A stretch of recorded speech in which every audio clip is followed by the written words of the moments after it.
Evan, ano yung pinag-ugatan niyang mga inihaing reklamo laban sa pangalawang Pangulo? Yes, Aga, ilan sa mga pinag-ugatan ng mga reklamong ito ay ang 650 million pesos na confidential funds ng Office of the Vice President at ng Department of Education ng si Vice President Sara Duterte pa ang kalihim nito.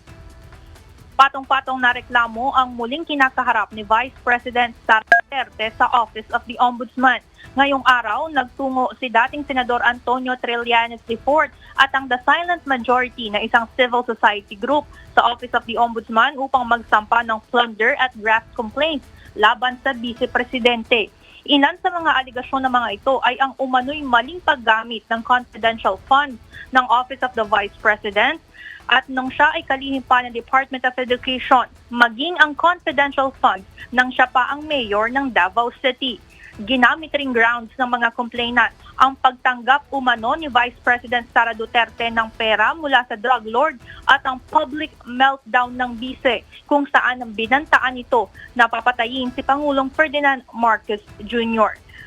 Aga panawagan ni Trillanes at ng grupo sa Office of the Ombudsman, bigyan ito ng kaparehong atensyon o bigyan itong mga reklamong ito ng parehong atensyon na binibigay sa mga kasong may kinalaman sa flood control scandal dahil ayon sa kanila, ang mga aligasyong ito ay tungkol din sa malawakang pagnanakaw sa kaban ng bayan.